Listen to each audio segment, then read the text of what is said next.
guys. I'm not going to give myself a questionable designation for this. About 5 minutes ago, I bit the ever-loving crap out of my lip. So I don't need to go on the IR for this episode. We are good to go, I think. All right. Hopefully not the pup list either. No. I'm fine. It's just one of those things that, that can probably maybe try to ruin your day, but I'm not going to let it. Got to persevere, my brother. I know. And with that, I want to say welcome because you're listening to the Ride or Dynasty podcast. I'm your semi-injured host, Michael Kloss, and I'm lucky enough to be joined by my co-hosts and, let's be honest, the real brains behind this operation. Of course, I'm talking about Ryan Bickerstaff and JJ Wenner. How are you guys doing today? I'm happy. I'm feeling glad I got sunshine in a bag. And the future's really coming on right now. Gorillas? Clint Eastwood. Thank you, sir. Yes. All right. I am good for something here. Well, Ryan, how are you doing? I can't follow that up. Not even with another lyric? I was not expecting that. You're the musical genius, I think, of us three. So I've got to get something. I'm feeling a little dangerous tonight. All right. Well, that kind of segues into kind of my next thought. I know that we've got a really fun show for the listeners today. We're going to play a game called Change My Mind. I will present an opinion of mine, and Ryan and JJ are going to try to tell me why my opinion just straight up sucks. Yep. I'm honestly, you guys might be with me, but I don't know. Never know. Is that possible? Probably not. Thanks a lot for the confidence. But before we get to that, do you ever watch It's Always Sunny in Philadelphia? Yeah, that's one of my favorite shows, actually. Yeah, no, sorry. Okay, so JJ, I'll try to explain. In one episode, the gang of Dennis, Mac, and Charlie, they're trying to kind of establish which one of them held the title in their group of brains, brawn, or wild card. So I'm starting to show off with this tangent, this first question. Of those three, which one are you? I'm gonna go ahead and say I'm the wild card. Because even I don't know what I'm gonna say or do next. Because I said you guys were both the brains, but only one of you can be the brains, and it's sure as hell not me. So, JJ. Well, honestly, I'm horribly arrogant. So I'm probably going to take the brains because I'm obviously not the brawn. Hey, I worked out today, so I'm taking the brawn then. All right. Now that we've delved, just a little bit into each other's minds, and maybe a little bit more about us, maybe too much.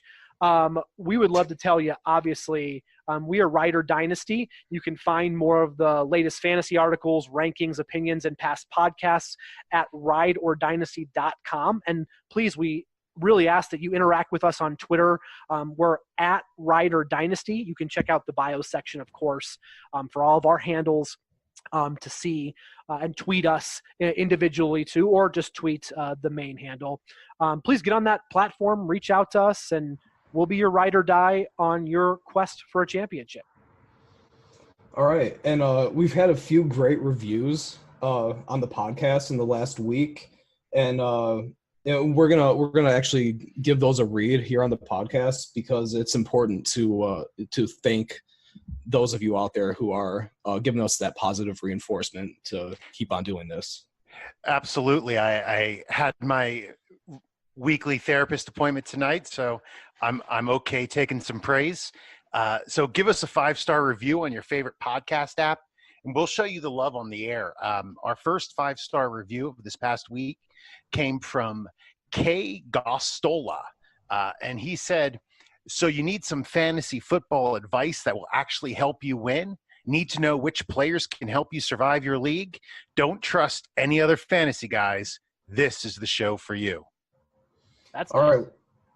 It is. And we have another one from Wonder Llama. Great name, by the way, who showed us some love with the 5-star review on iTunes. And Wonder Llama says, these guys are funny and knowledgeable. I definitely picked up a lot of tips from them, subscribing so I can get the edge on the other people in my league. So thank you, Wonder Llama. Yeah, excellent. All right. So now that we've gotten over those pleasantries, are we ready for our first segment? You know it. Let's do this. Okay, now I've been accused of being a little bit opinionated, I think, at times. Of course, especially when it comes to fantasy. So I will say right now that it is time to change my mind.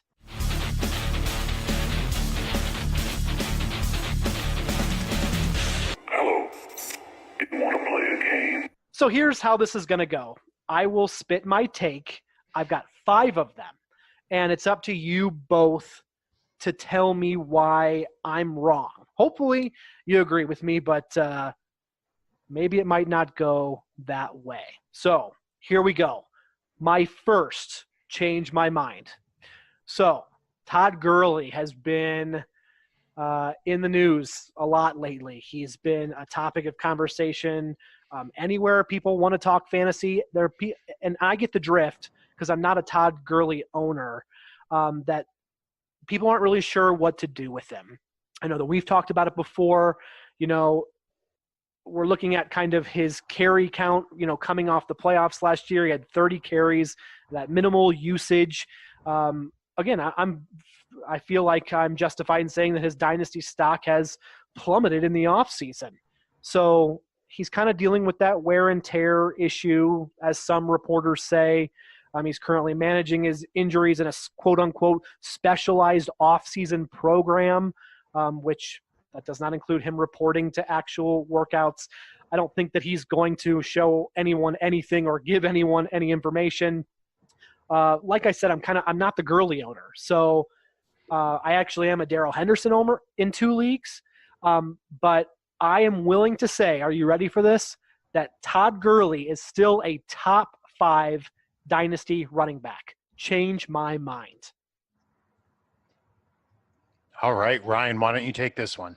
All right.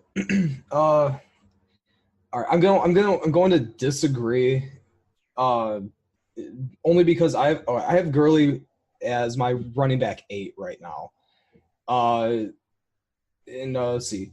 David Johnson, Joe Mixon, and Melvin Gordon are ranked ahead of him.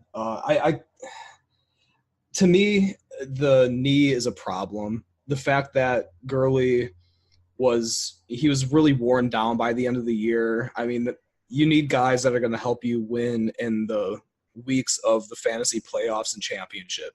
And Gurley was MIA. His knee's going to become, arthritis doesn't just get better as you get older. I think in terms of talent, he's a top 5 running back, but I'm letting somebody else take Gurley. There are 7 guys I would rather have over him at this point. Are kind of one of the things in the articles that I read, and I get a chance to talk to just other owners on Twitter. I don't know how much coach speak you take into. I'm not as naive to understand that when Sean McVay says his knee is fine, to take that at face value, but that is the horse's mouth as well. So, I mean, do you think his knee is fine, or are we really worried about arthritis here? It's not that I'm really worried about the arthritis so much as I'm worried about Gurley re-injuring it. And I guess that's more where it's coming from, is he's had some injury problems dating back to his college days. I'm not saying he's a bad running back by any means. I'm just taking somebody else. That's all. I think that is a fantastic argument.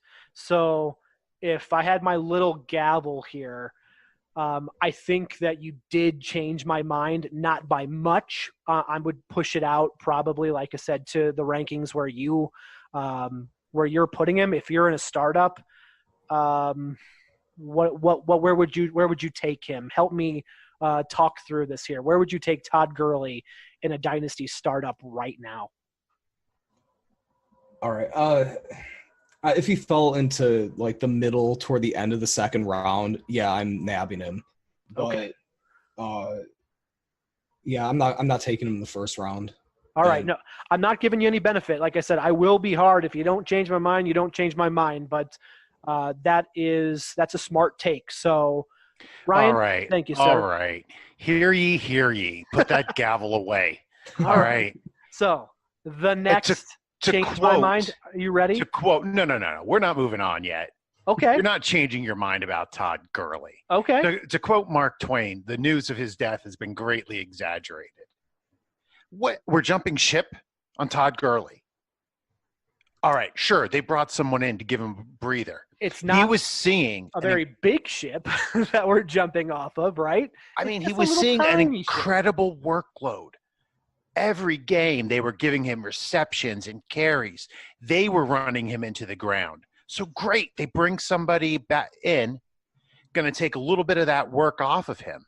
But even with the reduced workload, he can still put up top 5 numbers. In my projections, I gave Darrell Henderson a solid share of the carries and receptions. Okay. And Gurley came in as the number 7. Now, I know that's not top 5. Right. But he's not far out of that top 5 slot. If I'm in a startup, I might not take him where I once did, but there is no way. If he's there for me at the end of the first round, I'm jumping all over Todd Gurley. Really, like even over, let's see, like just kind of trying to throw out other running backs of the caliber. I mean, I know at that point, Barkley's gone, McCaffrey's gone, Kamara's gone, Zeke is gone. That kind of puts Gurley at a 5th, which is kind of where I was thinking of him being on that borderline of that. Who else would you take over Gurley? I mean, I put him in he's probably not up in that McCaffrey, Kamara, Barkley, but he's right there in the Bell, Elliott, Gordon range. I could see any of those 4 guys there ending up as 4 and 5 overall. I mean, I'm not going to be surprised if he's the number 5.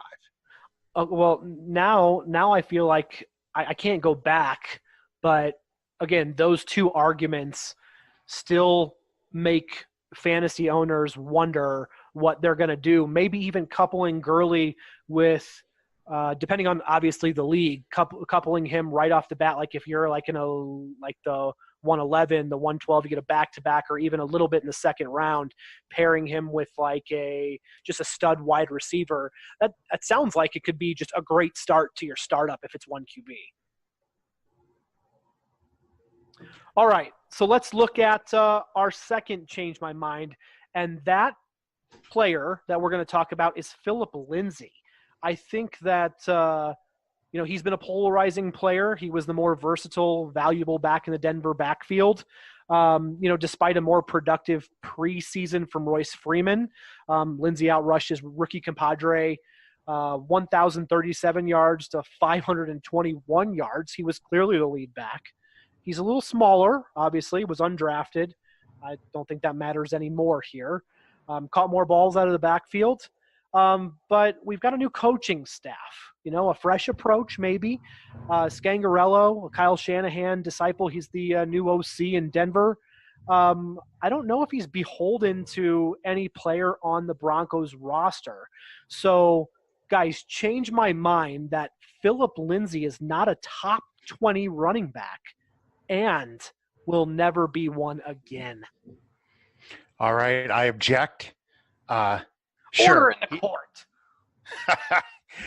He may definitely flame out this year, but why? Nothing has changed on that team except they have more weapons, right? I don't know why all of a sudden Freeman is going to be the better back if he wasn't last year. So looking at how everything's falling, I definitely see him being in at least a running back 2, and definitely in the top 20 this year. I just get the feeling sometimes. Like, I mean, I think that he impressed in the beginning of the season. He had that one game that he punched somebody in the head and was ejected. but, really starting to hit his stride in that Arizona game. I know everyone hits their stride against that Arizona defense as far as, all the running backs. One of the things that I looked at, again, was that, like kind of the West Coast offense, the 21 personnel that Shanahan likes to do, whether Scangarello uses that or not. They do utilize several running backs. So that was, kind of a pro in the category for Lindsey. I just, for whatever reason, I don't know his just dynasty value because he's smaller, and I know that there are smaller backs that succeed. I for whatever reason, it's just not clicking with me and Lindsey. Yeah, I mean, I can see why you would see that. I kind of, all right, full disclosure, I kind of have Lindsey as one of my top candidates to be like one of those one or two and done type running backs. Yeah, I think about guys like Jordan Howard, Alfred Morris, Peyton Hillis, guys like that they came out of nowhere. They had no expectations, and they turned into Pro Bowlers. Or putting up just, big numbers the way they did. And, but I don't know. Like JJ said, nothing's changed. That team's actually better now. The offensive line, when healthy, is decent. Freeman's not suddenly going to be a better running back than Lindsey. The guy's a Pro Bowler. I don't think he's going to be given up on quickly, especially since he's shown what he's capable of. I definitely see Lindsey being a top 20 running back this year at least, if not for a couple more times in his career. Unless anybody has anything else to add, I think I'm going to stick with my opinion. I'm a little worried about the wrist, maybe losing some reps, and then that overhaul of the Broncos offense, just the potential there. I'm going to say you did not change my mind there. So what do you say? I'm going to give you a couple more chances to redeem yourself here. I know you can do it.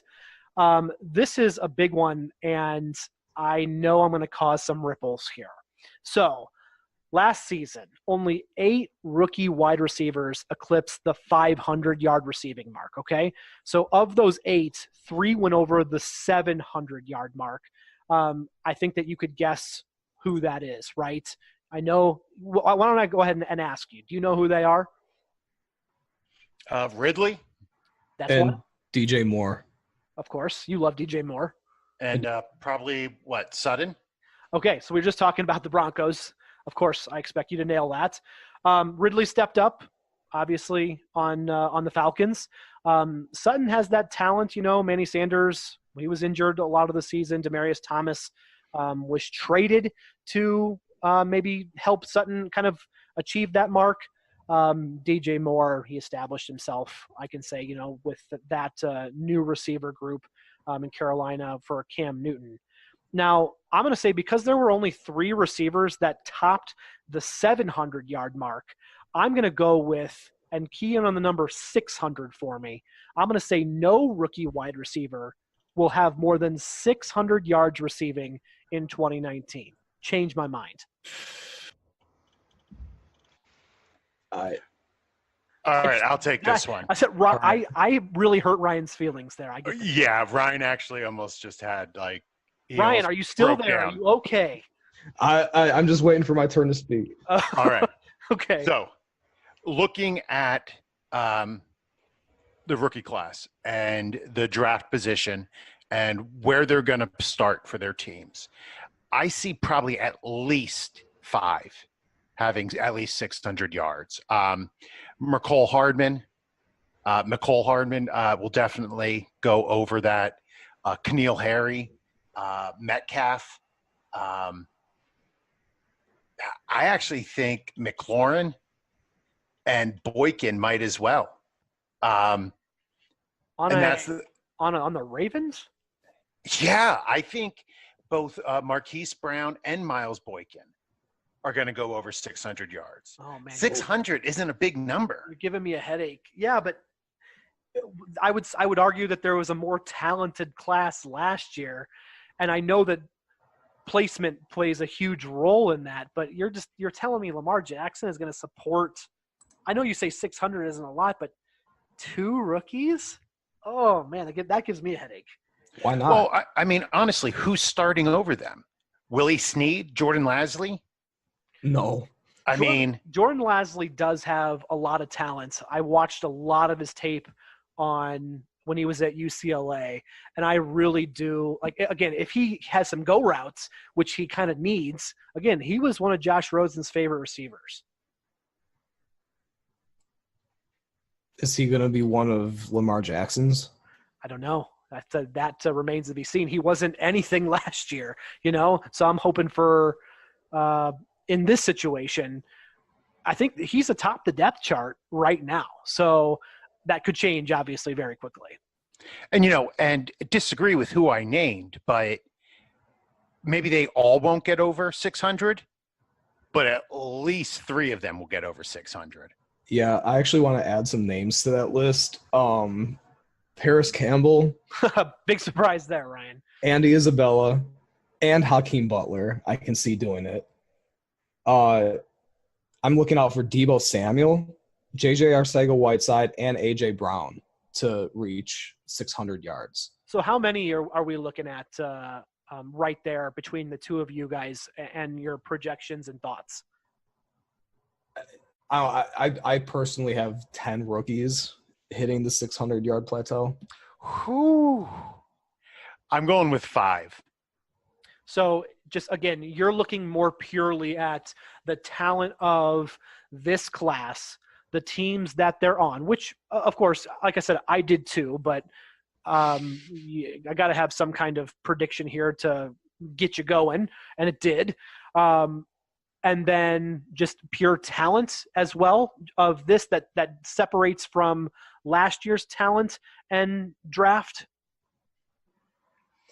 I mean, like 600 yards really isn't that big of a number. It's you don't even need to average 30 something yards a game to get there. Right. But you assume that they actually get plenty of playing time. Right. And I can't project that all of those players, maybe some, but that's why I went with none, because there were only 3 last year to hit the 700-yard mark.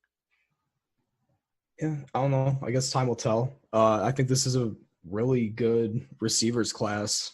And a lot of these guys are going to step right into major roles on their teams.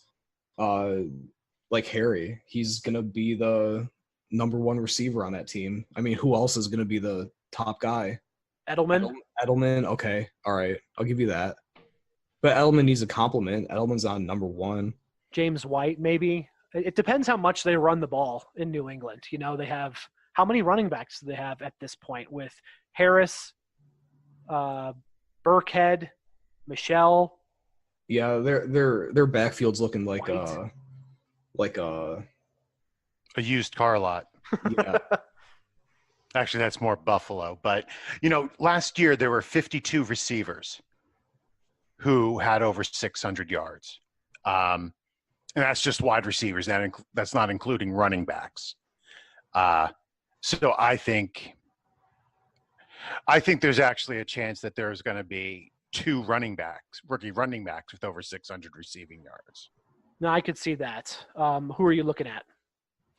I would say Montgomery. Now you put me on the spot. Montgomery. Yeah, we'll talk about him a little bit later, too. A little bit later. Maybe a little bit lifeline. of a tease there, right? I got a name for you if you need a lifeline. Yeah, go ahead. Lifeline. Phone a friend. Josh Jacobs. Oh, yeah. I'm sorry. I completely forgot. Yeah. Josh Jacobs. Thank you. All right. Josh Jacobs. I think that you've convinced me. I definitely say you have changed my mind. I'm coming to the light. Well done. So let's keep it let's keep it moving. Yeah, I know you guys deserve it. Let's keep it moving. We've got in 2019, I'm talking about Devontae Adams. He had a 28% target share in Green Bay. He had 33 touchdowns in 41 games with Aaron Rodgers. He caught at least 5 passes in 2/3 of the games that he played. I could keep rattling off stats and percentages, hopefully, that matter. 75% of his games with Rodgers, he either scored a touchdown or he went over the 100-yard receiving mark. This is a guy I don't think is getting enough respect. I would love to tell you, I'm willing to say that this coming year, Davante Adams is going to be the wide receiver 1. That is not in a group of 12. That is in a group of all of them. If you were to number them up and down, he is the number 1 wide receiver. Changed my mind. I would like to disagree with you, but I'm kind of agreeing, sort of. I have Adams as my number 2 wide receiver, and I'm not going to change that. It's currently Hopkins. Which is safe. It is very, very safe, and I understand it completely. Yeah, it is safe, and I needed one safe call just because my running back 1's Alvin Kamara. So, but yeah, I can definitely see a path to Adams being the wide receiver 1. I'm not going to object to that. Yeah, there's definitely a path for him to be number 1 as long as there's like a bus accident on the way to the Pro Bowl. I mean, yeah, Davante Adams is great. He's the number 1 wide receiver on the Packers. But I have him nowhere near the top. I think he's definitely right around like OBJ, AJ Green, Mike Evans. Like I have him in that range. But I don't have him up with like Hopkins, Michael Thomas, or Julio Jones. So I don't think there's any way that he's the number 1 wide receiver overall. Does it play anything into just the division that he plays in and the great corners of the teams that he plays twice, and he's beaten almost every single one of them to a pulp, like Darius Slay, Xavier Rhodes. Just those guys are the top corners in the league here, and he's still doing work against them. That doesn't that talent doesn't help you out in his ability to really get in the end zone. I'm not saying he's not a great wide receiver. Sure.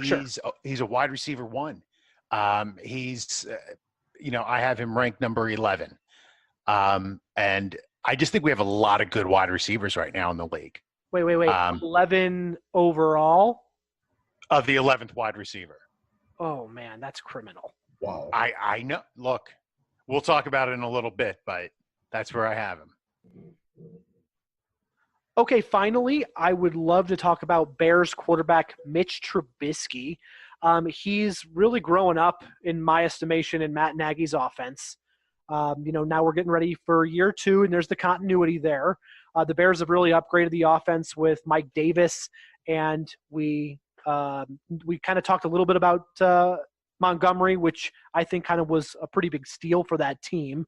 We'll hit on him a little bit later. Another tease, I guess. What do you think about maybe less pressure with a better running game and maybe having that ultimate chess piece in Tariq Cohen? I would like to confidently say that Mitch Trubisky can be a QB1, so top 12 this year, and then he can stay in that category for most or all of his career. Change my mind. All right. I feel like it seemed like a year or 2 ago that we were at the end of an era with quarterbacks and that it was going to be a long time before we had like another great group. But right now, there are a ton of solid QBs in the league. I'm with you. Like we have the old dogs like Rodgers, Ryan, Breeze, Brady, Ben. Then we have like all those guys towards the end of their rookie contracts, like Wentz, Goff, Watson, Prescott. Yeah, Dak, definitely. And then we have this group of young guys: Baker, Mahomes, Lamar Jackson, Sam Darnold, Kyler Murray. I mean, it's a really crowded field right now. So I'm not saying this in any way that I don't think Trubisky is a good quarterback or a serviceable. I just don't think he's going to crack the top 12 this year or the top 10. See, especially. I was hoping, and I want to get Ryan's take on this too, as I was hoping that he can break into it this year, and then when we get a changing of the guard and we get those older quarterbacks starting to retire or move out, that's where he would keep it. I think you're right. Again, Mahomes in all estimation, and everyone's planning on him being there, Mayfield as well, but I could see Darnold creeping up. I could see Lamar Jackson creeping up. I could see, again, I think if you look at the stats, Dak is one of the only quarterbacks that has been a QB1 in his first several years. So 3 in a row. Yeah, exactly. Thank you. I know, if Blake Bortles can put up the fantasy seasons that he has so far, I expect Mitch Trubisky to do it. Yeah, I actually have Trubisky as my QB 13 right now. So he's already a borderline QB1 for me. So yeah, I can definitely see him breaking into the top 12 this year. I'm skeptical he'll stay there for his whole career. As JJ pointed out, there are a lot of good quarterbacks in the league right now, and there are a lot of good ones in college right now. You got Trevor Lawrence and Tua Tagovailoa. Points for saying his last name correctly. Lots of points. That was impressive. Yeah, us Bama fans get a lot of practice doing that. But yeah, I mean, they're just to consistently be a top 12 quarterback is going to require just some level of awesomeness. Is that a word? Yes, it is. I don't think Trubisky has that level to do it year in and year out. But I mean, I can see him being an occasional. What would stop him? Is it just the team around him? Is it offensive scheme? Is it being traded? Again, what would stop him from, my opinion, of not being one of those QB1s? I think the competition. I think it's the other guys who are going to be competing for those slots. Again, nothing against what Trubisky can bring to the game. I just don't see him beating out all 10 other quarterbacks. I think I can firmly say that on that last one, you guys have done a fantastic job up to this point. You've helped me change my mind on a couple of them. I think the jury's still out on that one. I think that's fair. We just have to continue to watch and wait, and I think that he'll be an exciting player to watch. 180, 397. All right. Well, I'm actually very excited because I did my first ever projections for the league. Insert applause here. Yay! I never realized how hard it was, but, I wanted to – I love spreadsheets. I love data. And I wanted to, give it a shot and see what I came up with. And I rolled them out yesterday to Michael and Ryan, and they started peppering me with questions.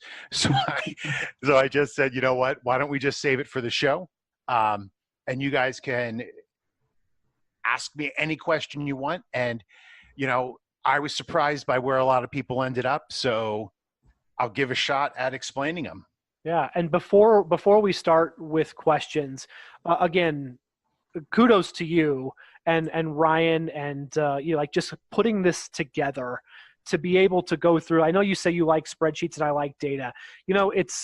This is a big part of any winning fantasy player's arsenal, I think.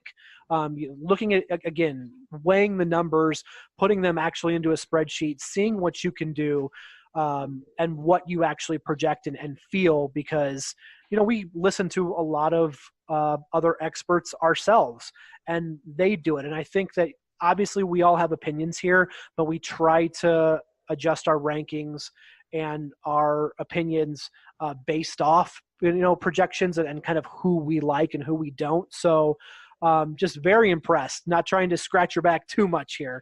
No, but, and it is a hard thing to do. And I just want to, give a special thanks to Ryan.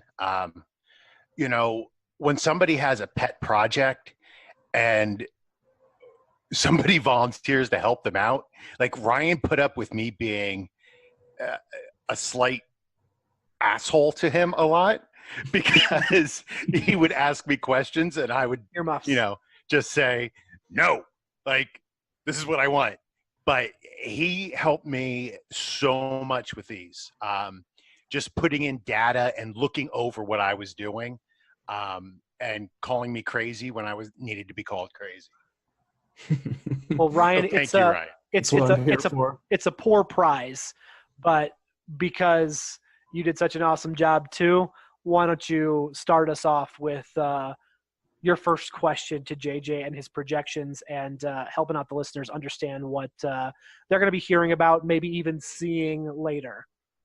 All right. I think I'm going to kick things off with, it was so hard to just narrow it down to a handful of these to ask you about, just because some of them are so wow. Interesting, yeah. Yeah. All right. So one that really, really stands out to me is Jarvis Landry. You have him at wide receiver 59. Because Ryan loves Baker Mayfield, and maybe I do too. Yeah, and I love Jarvis Landry. So what's your question? You disagree? Oh yeah, strongly. I think it's more likely that Juice has 100 receptions and 1,000 yards than it is that he finishes wide receiver 59. Okay, so this is what I'll say. When Nick Chubb started playing, right, as the starter, okay, over the rest of the season, the pass run ratio was 59 to like 41%, right, pass to run. In the losses, it was 63-37. And in their 5 wins, it was 50-50. So that was with Kitchens calling the plays. When they ran an equal amount as they passed, they won games. So I think we're going to see a very balanced offense if they're going to be successful. I have OBJ getting only 23% of the targets. Only 23%. And Landry's getting 15%. All right. So I think OBJ actually might get more than 23, which doesn't leave Landry much space. There are a lot of players on that team. They have a lot of players to get the ball to. Landry doesn't get a lot of yards per target. So I think he averaged 7 yards per target, which isn't a lot. I have him at 59 receptions for 634 yards. I have him at 3 TDs because he does not score TDs. Ouch. And that puts him at what 59th. Like, I love him. I have him on teams. I drafted him as a rookie.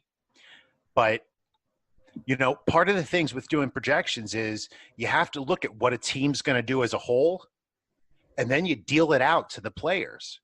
And there's not a lot to go around after OBJ, and Chubb gets some, Hunt gets some, Njoku gets some, I'm glad that you said that little piece right there, and I would kind of like you to even repeat it about, while it seems completely obvious, but you look at the team itself. You project the team first and then dish out for the players, not the other way around. I'm not critiquing you whatsoever, and I don't, or anyone else, but just maybe for our listeners that don't understand, that's how your process went through. Absolutely. I look at how the team performed last year. I look at trends, and I try to figure out about what a team's going to do, right? Which is teams usually average, like 6,000 yards, something like that total. And then I looked at coaches' history and saw how they split up their targets historically, where they've been trending recently, if it's been on the same team. And then I just apply the numbers. Are you factoring win-loss record or division into these at all as well? Not yet. I have to get there. Like I said, I'm taking baby steps, just starting off. I have to learn a lot more about, data analysis and possibly learning new programming languages to let me get out of spreadsheets to do a little bit more. Okay, gotcha. Let me fire a question off about a certain player. I think I'm the highest ranked of the three of us on Joe Mixon. I'm not too terribly worried about his injuries. I think that just kind of on the team, AJ Green is kind of on his way out. And I think that there's going to be a big part of the offense that runs through him. That being said, you have him projected as the 25th ranked running back. And it doesn't baffle me because, again, I've looked at your projections and I understand where that is. But with that argument that kind of I bring with the target share or rushing share, why isn't he any higher? Sure. That's a very good question. I have him having a great season on the ground. I see him getting about 300 carries for about 1,300 yards and 8 TDs. I mean, that's an awesome season. Where I have him regressing a little bit is in the passing game. Last season, he only had 43 receptions. And this year, I did bring him back a little bit to 26. Now, that's a little bit low of a total. However, you have AJ Green, who's back. AJ Green, when he's healthy, is a top 10 wide receiver. Year in and year out, he doesn't fall out of that wide receiver 1 category. So he's going to be getting more targets. You have Gio Bernard, who is their pass catching back, who's back and healthy. And of course, the big if is Tyler Eifert. Now, I know he's never healthy. Last year, he had a freak injury, but he's healthy and he's ready to start the season. With those 3 pieces now getting more receptions, it has to come from somewhere. Yeah, something's got to give, right? Something's got to give. And again, he's going to have a great season. I just see him in the running back 2 range. Proceed with caution if you are to believe JJ's projections here. All right. So another one that really stuck out to me is Lamar Jackson. And I don't think you have him ranked necessarily too high, but it's definitely higher than I've seen him ranked most places. And you have him at 13th. And I'm genuinely just interested in hearing this take. Yeah, once again, I looked at what my spreadsheet spit out to me. And then I sat back and I just took a good look at it. So I have him passing for 3,600 yards. That's not a ton. With 19 TDs, 10 interceptions, and 12 fumbles. I don't think those are too out of line. Okay. I have him rushing for 700 yards with 6 TDs. It might even be more touchdowns. I mean, that's such a hard stat to predict, but it's a very hard stat. And so basically I have him in the 3rd tier of quarterbacks. So looking at my projections, like you have that top tier, like Luck, Ryan, Mahomes. Then you have the next, like the slightly older guys like Brady, Ben, Rodgers. And then I have Jackson in that group after that with like Dak and Deshaun, Russell Wilson. Looking at last year, he became a starter in week 11. From that point on, he was the number 10 QB in scoring. Great stat there. He scored 11 less points over that period than Andrew Luck. Nobody's surprised that Luck is in the top 10, right? I mean, so why should we be surprised at Lamar Jackson? And his passing offense is only going to get better this year. Scoop him up if you can. It might be a interesting trade target if someone is willing to give him up. But you heard it here first. All right, I'm going to keep bending your ear, JJ, because I am interested. I'm still in the running back mode, okay? I had a guy on my team who was the leading point scorer for like weeks, I think I want to say like 6 to like 13. That's just off the top of my head. So if you're running out of data right now, I apologize. I'm talking about James White. You have him, as we talked about Mixon before, you have him ranked 14th overall as a running back. You're looking from the projections, if you don't mind me reading here, you're thinking him, close to 300 yards rushing, 290 to be exact, and 776 yards receiving. He still seems like he's a pretty integral part of that Patriots offense in your projections.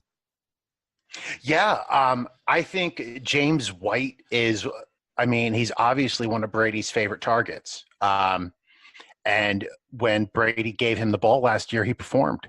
Yeah, and Brady's arm is not what it used to be, even if he's still playing at a high level. And again, I do believe that James White's game speaks to the way that Brady kind of wants to play, or at least can play, right? Yeah, absolutely. And he reminds me of a much better version of Kevin Falk. As a Jets fan, I'm well-versed in all the ways that the Patriots would destroy us over the years. And Kevin Falk was the guy who was always catching the third down pass for 7 yards, for 8 yards. He was getting the draws. And they're using James White in the same way.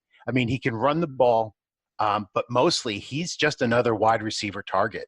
I have him getting about 80, 87, right between 80 and 90 receptions, which is exactly about what he did last year. And I really don't see that changing. Ryan, you got one more for us? Yeah, I do. I'm still kind of some of these rankings are I'm just paging through these rankings, and some of them are just wild. And but it's a good exercise, right? It really is. And so there's one that's sticking out to me. This is a player I actually have as my number 21 Dynasty wide receiver, which might be a little insane, but I picture this player having a similar rookie season to what Calvin Ridley or Juju Smith-Schuster did, which would kind of put him right in like the 18 to 23 range to finish as a rookie, and that's Paris Campbell. You have him at wide receiver 92. I mean, 21 might be a little high, but 92, that's wow. JJ, before you answer, I just wanted to let you know that we have a new rule on the Ryder Dynasty podcast. We cannot get through a show without Ryan talking about Paris Campbell. Honestly, and Michael, I have to say this to Ryan. I feel like you just had a baby and I just punched your baby in the face because your baby's kind of ugly. I like Paris Campbell, and I think I shared with you before. I drafted him in the first round of one of my rookie drafts. Yes, you did. But looking at this, the number one wide receiver on the Colts is T.Y. Hilton. Mm-hmm. They spent a bunch of money on Devin Funchess. Now, I don't like Devin Funchess. Okay? I am not saying I like Devin Funchess, please. But the Colts certainly liked him. They certainly signed him. Right? They know what they're doing. They had a plan for him. So right now I have Paris Campbell as the third wide receiver on that team. That's another offense that, again, is loaded with offensive weapons. Absolutely. Yeah, I kind of liken the Colts to the Falcons a little bit, though. They have their star wide receiver one. They have like a, an upper, they have like a, flip a coin kind of running back situation. They got a really good quarterback.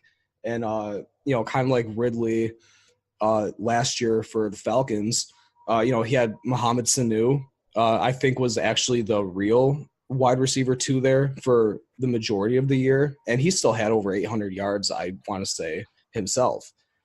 So it's I don't know. I think it's very possible, especially in an offense like Indianapolis, is that, they have all these weapons, but they can actually feed them. Okay, so yeah, absolutely. You have a ton of people fighting for targets. I think last year Luck threw about 640 passes, a little under. 120 targets went to Hilton, 110 went to Ebron, and 81 went to Hines, right? You like Naheem Hines. You think he's going to get more this year, right? We had that discussion. Yeah, They added Funchess, and Doyle is going to be healthy. He was hurt for most of the season last year. So you add those two targets in there. And you still have Chester Rogers, Zach Pascal. You had the two 2018 rookies, Fountain and Kane, all of whom are back. I'm not saying any of them are better than Paris. But right now I have him getting 7% of the targets, which, you know, for that team, that's a decent amount. I mean, maybe bump him up to 10, but that's still not going to move him nearly up to like 21 and into the Amari Cooper Kupp, Sammy Watkins range. Ryan, is your baby bruising up right now, or how are you doing over there? Oh, baby's fine. I'm sticking to my guns here. I like it. Now, JJ, again, you know, these are kind of your projections. Like you said, they're a work in progress.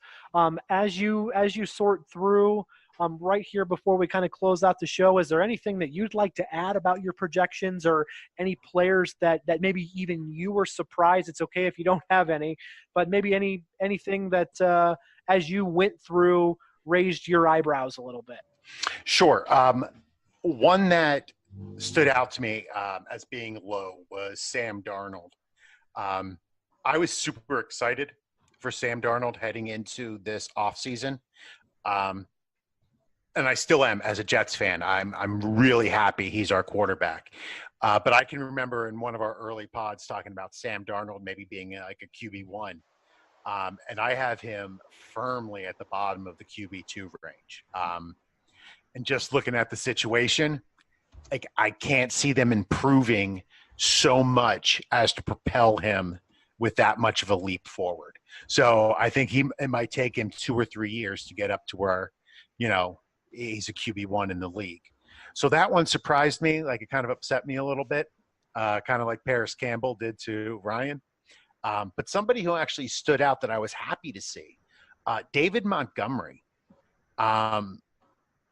Looking at him as taking over the Jordan Howard role, plus adding some receptions, I have him as a running back 1 this year. Bears fans rejoice. So, which is very exciting for me. And, you know, I hope it bears out. I would love to see – I love when rookie running backs get a shot. Like I loved Alvin Kamara, Kareem Hunt. You know, the guys who bust out as rookies and it's young and it's fresh. I mean, Saquon last year. Everybody loves a rookie running back performing well. So, you know, I'm fully cheering on David Montgomery. As a former Chicago resident, you know, I'm all behind him. All right. Well, that was a ton of fun. I know that once we get to, I got a wild card though. You are the wild card. Yeah. Wild card's gonna. He's calling an audible. I'm down. Go for it. Interrupt me. Tell me to shut looking up. at something. This is something I haven't really seen anywhere. You have Christian McCaffrey as your number 1 running back. I do.